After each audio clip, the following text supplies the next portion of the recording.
Ya estamos de vuelta nuevamente en su programa Entre Amigos en el matinal del Gran Concepción, y hoy día, como ya lo habíamos comentado anteriormente, iniciamos un nuevo bloque de los días jueves, en donde vamos a estar con Pablo Ramos y Alejandro Oliva, dos grandes filósofos que tienen como escuela Nueva Acrópolis. Exactamente. Que está ubicado, una escuela de filosofía que está ubicada en Concepción. Ya lo habíamos advertido semanas antes, habíamos tenido acá a Alejandro dándonos algunas charlas de qué significa la filosofía de la manera más entretenida, y hoy día decidimos definitivamente, como C Radio, poner desde esta trinchera televisiva, proponer este tema tan importante como es hablar de filosofía. Alejandro, Pablo, ¿cómo están? Buenos días. Muy bien, muy buenos días, Germán. Muchas gracias por esa presentación. Con harto ánimo, harto frío. Harto ánimo. Igual un poco de frío, nos dieron cafecito, así que todo bien. Perfecto. Sí, igual buenos días, sí, vamos a hablar de filosofía, y hemos querido traer un tema que es importante para nosotros, de vivir la filosofía, que es lo que siempre hemos planteado. Y queremos traer un filósofo, el primero quizás de este ciclo, quizás uno de los más icónicos para Occidente, llamado Sócrates. Sócrates, que para nosotros era un nombre de cuaderno, Claro, de colegio. sí. ¿Quién era Sócrates? Sí. Oye, bueno, en primer lugar, Alejandro, Pablo, cuéntanos un poco y haznos un resumen de qué se va a tratar Filosofía para Vivir. Sí, bueno, la idea de este bloque, que lo veníamos conversando con el profesor Alejandro, es mostrar enseñanzas prácticas para la vida, ¿cierto? Por eso se llama Filosofía para Vivir. La idea es ir mostrando de una manera práctica cómo estas grandes enseñanzas nos pueden servir en la vida diaria, en los problemas que tenemos, en las adversidades que vamos pasando en nuestra vida. Entonces así vamos a ir tocando punto por punto de grandes filósofos, qué es lo que nos pueden mostrar, qué es lo que nos pueden enseñar. Pasito. Y Oye, vamos a ir mira, pasito a pasito. Antes de esto vamos a recordar que nosotros estamos saliendo por transmisiones de RDO Televisión, Canal 25 de Telemundo, y además a través de la radio femenina 96.7, para que todo el Gran Concepción pueda deleitarse de estos grandes maestros. Alejandro, te dejo la palabra. Filosofía para Vivir, previo a la introducción de Pablo. Bueno, primero poner en contexto quién fue Sócrates, donde vivió más o menos en la época, no muy largo para no aburrir a nadie, pero es importante saber que él nace por ahí por el 470 a.C. 470. Claro, y muere el 399. Ya estamos hablando, vive aproximadamente 70 años, y él nace y muere en Atenas. ¿Por qué quiero rescatar esto? Porque para nosotros Atenas, justamente tú decías del colegio, y teníamos la idea de que Atenas era el lugar más, o fue el lugar más democrático, donde todo el mundo podía decir lo que quisiera y no había ningún problema. De hecho, hay un filósofo, Diógenes, que hablaba dentro de un tonel, al estilo Chavo del Ocho, y daba toda su filosofía y nadie ponía problemas.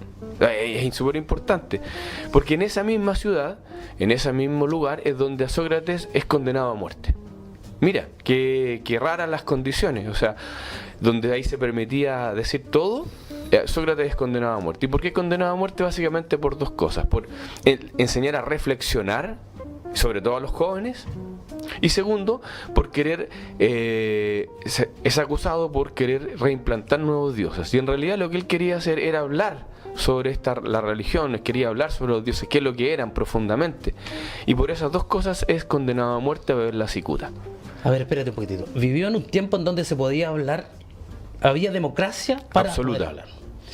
Segundo lugar, daba su discurso a través de un tonel, es decir, que era como un podium. No, te digo que había un filósofo llamado Diógenes que vivía dentro de un tonel, vivía y hablaba desde ahí lo que él quería y nadie le decía nada, incluso a veces vivía desnudo. A ver, espérate, yo te quiero hacer una pregunta, Pablo, o Rápido. ¿Cómo se designaba o cómo se sabía que una persona era un filósofo en esa época? Bueno, en esa época el filósofo es aquel que buscaba la verdad a través de conversaciones, a través de estudios, a través de escritos. En ese momento no había nadie que estudiaba para filósofo. Quizás Disculpa, Germán, quizás habría que hacer la comparación con los sofistas de la época, que no tenían nada que ver con la filosofía, sino que ellos, y justamente Sócrates los criticaba mucho, porque ellos vendían su conocimiento. En cambio, Sócrates entregaba el conocimiento por un amor, ¿cierto? En definitiva, para todos, que ese conocimiento les pudiera servir. Entonces él no se vendía, digámoslo así, el conocimiento. Entonces ahí habría una gran diferencia también de quiénes serían filósofos. Perfecto, o sea, quienes estaban en condiciones de hablar, de hacer razonar. De hacer razonar, claro, porque no era hablar solamente, sino que había una técnica que es la que desarrolla Sócrates posteriormente, que vamos a hablar, que es la mayéutica. Está bien. La mayéutica, que era esta capacidad, él decía, porque que su madre era partera y que él traía la luz a los seres humanos. Y el diálogo, la mayéutica, era a través de la conversación llegar a alguna verdad. Ahí vamos a tener una característica de un filósofo. Es llegar a alguna verdad. Y ahí parte. Y ahí parte el tema, por Porque supuesto. en el fondo los filósofos lo que quieren es buscar la verdad. Por supuesto. Y eso se basa su discurso. ¿Cómo llego a la verdad? A través del conocimiento. Exactamente. Por eso que nosotros hemos querido tomar a Sócrates como, bueno, tenemos la filosofía, pero pongámosla en práctica. ¿Qué nos decía Sócrates? Una de las cosas fundamentales que tiene Sócrates, se dice, es la humildad. Porque una de sus frases era, solo sé que no sé nada. Entonces, es una frase bastante de humildad.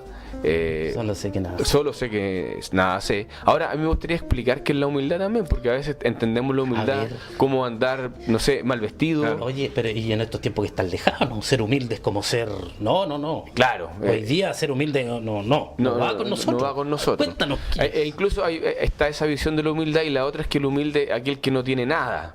No sé, alguien se confunde con la pobreza. Claro, a veces. Económica, exactamente. Pero en realidad la humildad, y esto que dice Sócrates, no es solamente una frase para el bronce, sino tiene que ver con la humildad, es utilizar el lugar que te corresponde. Y que eso va de la mano del conocerse a sí mismo, que era otra frase sacada del oráculo del Delfos, también muy filosófica. Por lo tanto, si yo me conozco, sé cuáles son mis cualidades, sé cuáles son mis defectos, logro ubicarme en algún lugar, en el lugar que me corresponde. Porque, ¿qué sería la falsa humildad?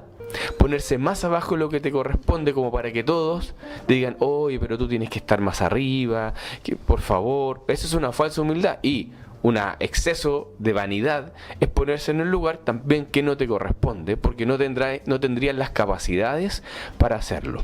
¿Te fijas? Ponerle un ejemplo práctico de aquí. Un ejemplo práctico es cuando a veces yo quiero, por ejemplo, obtener en mi trabajo un ascenso, como sea, solamente por llegar a algún lugar, pero no tengo las capacidades. Para eso tengo que prepararme. Entonces, el ser humilde es decir, mira, en realidad esto es lo que yo sé y yo voy a ocupar mi lugar y lo voy a hacer lo mejor posible. Pero tenemos situaciones donde a veces las personas quieren estar en un lugar que no le corresponde, quizás por ganar más dinero, pero no tienen las competencias ni las capacidades. Eso es falsa humildad. ¿Quién es más peligroso? ¿El que no controla su humildad y se va más arriba, o el que siempre está abajo? Yo creo que los dos en este caso serían los más peligrosos. De hecho, acá, aprovechando un poco de esta historia de la humildad de Sócrates, hay una historia que cuenta justamente, él tenía un amigo, ya que se llamaba Querofonte, que fue al oráculo de Delfos y le pregunta al oráculo, el oráculo, ¿cierto?, ayudaba a las personas, le respondían preguntas, ¿cierto?, de lo que tenían que hacer sobre la vida, y le pregunta quién era el más sabio de Atenas, y el oráculo responde, Sócrates el más sabio. Y Querofonte le comenta a Sócrates, pero ¿cómo yo voy a ser el más sabio?, dijo Sócrates, si yo lo único que digo es que no sé nada, en definitiva. Y bueno, ante eso le generó una inquietud y empezó a preguntar a los grandes sabios de esa época, que eran los poetas, los políticos, abogados, artesanos, y se fue dando cuenta que cada uno de ellos creía saber más de lo que sabía realmente. Y eso le causó una desilusión, y ahí se dio cuenta que, obviamente, la sabiduría propiamente tal de Sócrates reside en que él reconoce su propia ignorancia. O sea, el reconocimiento de tu propia ignorancia te mantiene humilde. ¿Para qué? Para poder seguir cuestionando, para poder seguir investigando. Porque si uno cree que lo sabe todo, en definitiva, se deja de mover, se deja de buscar. Entonces, la humildad no se trata de, perdón, aquí estoy. No, se trata de decir, esto sé, claro, y hasta aquí nomás llego, o sea, y estoy progresando hacia arriba, digamos. Exactamente, por último te da una base para seguir preguntando e investigando, si eso es lo que se necesita. Exactamente, o sea, me valida desde aquí para poder seguir más adelante.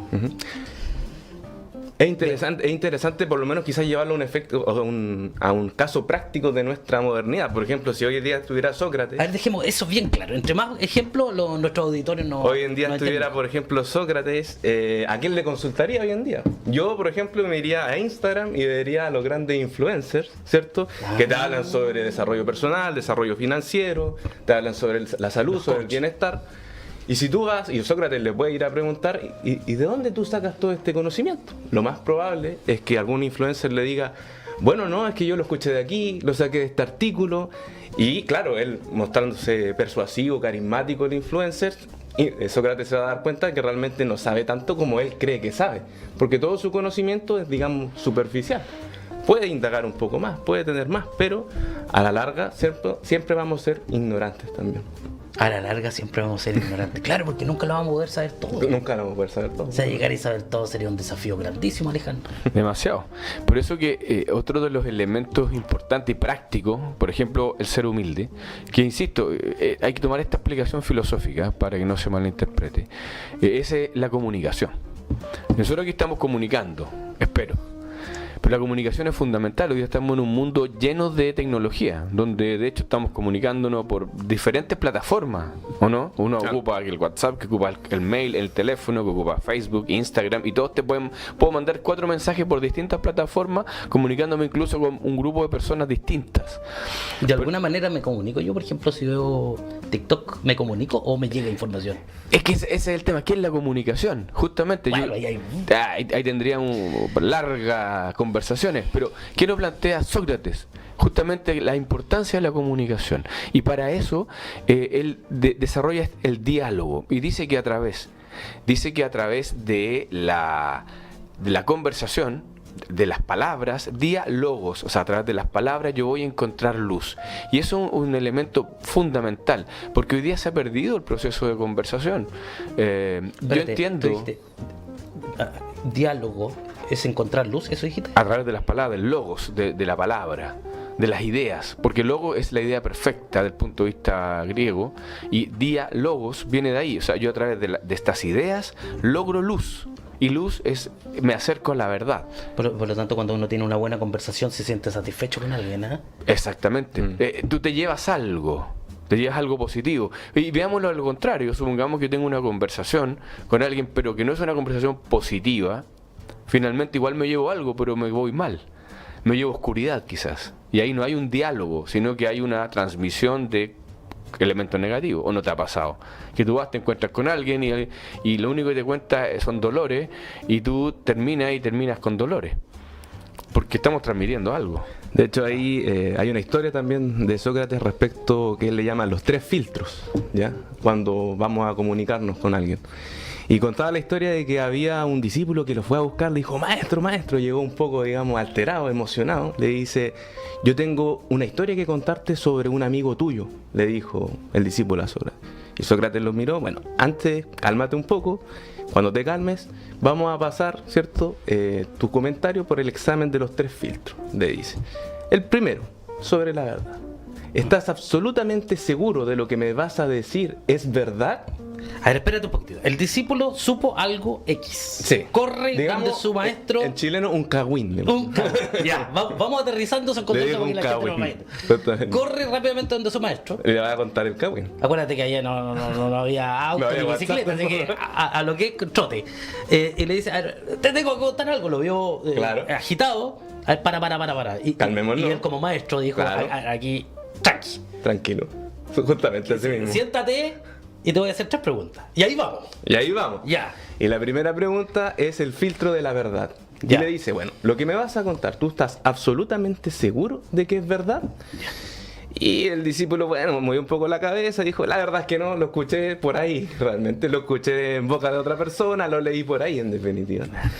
Bueno, Sócrates asintió, movió un poco la cabeza, levantó la ceja y le dijo, bueno, vamos a pasar al segundo filtro. ¿Lo que me vas a decir es bueno sobre mi amigo? Ese es el filtro de la bondad o de lo bueno. Mira, y se sonrojó un poco el discípulo y le dijo, bueno, la verdad no es tan bueno, es algo un poco malo, pero bueno. Sócrates ya suspiró, un poco más calmado, y le hace el tercer filtro y le dice, bueno, lo que me vas a decir sobre mi amigo, ¿es útil para mí? ¿Me sirve esa información? El discípulo pensó, bueno, la verdad no es tan útil. Entonces Sócrates, concluyendo en definitiva, bueno, si lo que me vas a decir no es verdadero, no es bueno, ni tampoco es útil para mí, ¿para qué me lo vas a contar en definitiva? Y ese ejemplo... ¿Para qué me echan a perder la tarde, gratuitamente? ¿Para qué vamos a comentar cosas que no tienen una profundidad, no tienen una verdad detrás de lo que tú me estás comentando? Y eso ayuda un poco, obviamente, a la comunicación, genera relaciones un poco más sanas y convivencia más sana, porque evitamos, digamos, el cagüín. El cagüín. Es verdad lo que dices tú, que el cagüín, el decir cosas sin saber si es realmente cierto, pasa hoy día, y el otro día lo conversamos, pasa hoy día mucho que uno escucha, es como el copy-paste, escucha y transmite agregándole de su cosecha. Claro. Y eso empieza a saltar con resquemores, digamos, anticuerpos. Empieza a tirar anticuerpos gente que no tiene idea si eso pasó realmente o no, si simplemente lo escuchó nomás. Y ahí entonces no tenemos los 3 filtros. Obviamente, a ver, pasamos rápidamente por la humildad. La humildad no es simplemente ser, aquí estoy yo. No, simplemente decir, mira, esto sé y de esto voy a hablar, porque sé. Y en relación a eso, saber si lo sé es porque lo comprobé. Segundo, porque sé de lo que se está hablando y puedo dar mi opinión. Exactamente. Y mira cómo vamos hilando, porque muchas veces la filosofía la encontramos muy aburrida, porque la confundimos mucho con la religión. ¿Entiendes? Sí. Porque si hablamos de Sócrates, de este filósofo y este, es como hablar de profetas, digamos. Pero la filosofía es otra cosa. Es otra cosa. Y lo vamos a ir explicando a través de todos estos capítulos, que espero que tengamos un éxito brutal para que nuestra gente pueda estar siguiéndonos. Alejandro. Sí, no, para mí justamente la idea es poner la practicidad de la filosofía y, como tú dices, acercarla muchísimo. Uno de los elementos que acerca a la filosofía a esto es el sentido del humor. Y Sócrates tenía un sentido del humor extraordinario. ¿Cómo será el sentido del humor de esa época? Mira, yo te voy a contar otra anécdota que no es de Sócrates, pero sí es de Diógenes, ya que es otro filósofo que a veces tenían discusiones con Sócrates y vivía dentro de un tonel desnudo. Esa era su característica. El que partimos hablando. Bueno, se dice que Alejandro Magno, cuando en sus conquistas, cuando llega por ahí por Atenas, dice que quiso conocer a Diógenes. Entonces fue, ¿dónde está Diógenes? Estaba allá en un rincón, tomando sol desnudo. Y Alejandro Magno se pone delante de él dándole la sombra. Entonces va y Alejandro le dice, bueno, pídeme lo que quieras, soy Alejandro Magno. Entonces Diógenes abre un ojo y le dice, córrete un poco porque me estás tapando el sol. Entonces, ese es una ironía, ¿me entiendes? ¿Qué me importa a mí quién sea? Yo soy otro tipo, soy un filósofo, no me importa tus conquistas, nada, yo estoy en otra, ¿me entiendes? Eso es una ironía y es un chiste. Entonces, vemos que la filosofía tiene un sentido del humor muy profundo, y en caso de Sócrates también, porque de una otra manera el humor ayuda a vivir, siempre y cuando también aplicamos los 3 filtros, no nos vamos a burlar de nadie, sino que siempre la filosofía, el humor va a ser sobre uno mismo, porque cuando uno logra reírse de uno mismo, es porque tiene un conocimiento profundo de ti, porque conoces tus defectos, y de una otra manera va a ayudar a la convivencia de los demás, el sentido del humor. Es muy importante en la filosofía, y todos los grandes filósofos han tenido un gran sentido del humor.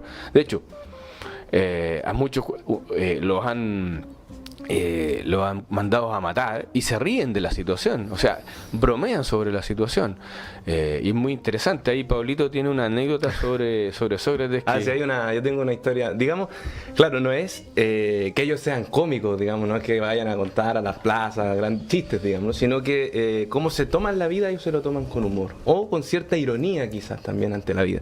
Y había una historia, por ejemplo, de que estaba Sócrates en la plaza pública dando su enseñanza, y él tenía una esposa que se llamaba Jantipa, que era bien temperamental, era más o menos mañosa, digámoslo así. ¿Ya? Mañosa. Entonces, estaba dando este discurso, y ella le gritaba desde el segundo piso de una casa, Sócrates, ven para acá. No sé, seguramente le estaba llamando a hacer las cosas de la casa, porque lo estaba retando por alguna situación. Y Sócrates siguió y la ignoró completamente. Sí. Y él seguía nomás. Hasta que en un momento, en su discurso, le tira una jarra de agua a la esposa. Y los discípulos lo miraron, bueno, maestro, ¿estás bien? No se preocupen. Espérate, ¿la jarra de agua quién se la tiró? La esposa se la tiró a Sócrates. Ya. Y todo mojado, empapado, Sócrates dice, siempre después de los truenos viene la lluvia. Así, así que un poco ese comentario desafiante hacia su esposa, digámoslo así. Es una forma, yo lo veo una forma de encarar la vida y tomársela siempre con humor, ¿cierto? Y como hoy día se dice, no amargarse tanto y seguir. Oye, qué importante. Mira, ya casi finalizando ya. Bueno, recordarle, digamos, a nuestra audiencia, nuestra radio escucha y nuestros televidentes que vamos a iniciar este bloque. Iniciamos hoy día este bloque bastante entretenido, por lo demás. Era la primera vez que nos juntábamos en un set, los tres. Y creo que va a ir fluyendo poco a poco. Alejandro, palabra al concluir.